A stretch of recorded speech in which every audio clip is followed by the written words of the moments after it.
francesa en París. Y el otro tema clave es Rusia, lo comentábamos esta mañana, ojo con el movimiento en el que se ve, a falta de conocer esos envíos de petróleo sin conocer el destino, como ahora sí parece que los ingresos de Rusia, a pesar del beneficio comercial, disminuyen un poco, pero claro, nos falta una parte de la información que Bloomberg esta mañana no ha puesto en ese gráfico. Cuéntanos, Marta.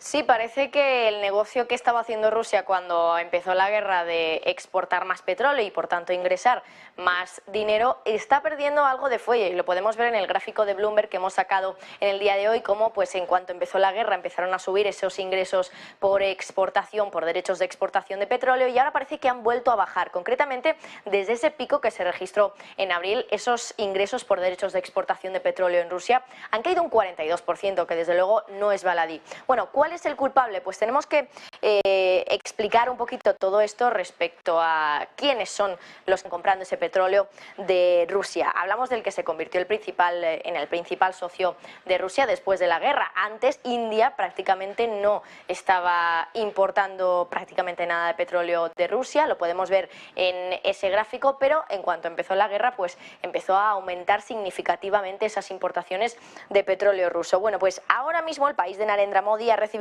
la semana terminada el 14 de octubre, un 40% menos de petróleo que en la finalizada el 29 de julio. Por lo tanto, la conclusión a la que llegamos es que India está dejando de importar tanto petróleo como lo hacía pues en pleno verano. Ahora un 40% menos. Casualmente coincide con ese 42% menos de ingresos que está recibiendo Rusia por esos ingresos, esos derechos de exportación de petróleo. ¿Quién es el que sí que está aumentando sus importaciones del crudo ruso? Bueno, pues es Turquía. No lo está haciendo en la misma medida en la que descienden esas importaciones de India, pero sí que es cierto que en la última semana, de la que hay registros en Bloomberg, Turquía pues ha importado el nivel más alto de petróleo ruso bueno, pues desde que tenemos esos registros en el gráfico que nos muestra Bloomberg. Claro, sí que es cierto que en los últimos días, en las últimas semanas, hemos visto cómo Turquía y Rusia parecía que estrechaban un poquito más de lazos. De hecho, Putin hace apenas unos días hablaba de crear un hub de gas en Turquía, y lo que estamos viendo es que, sobre todo en las últimas semanas, Turquía lo que está haciendo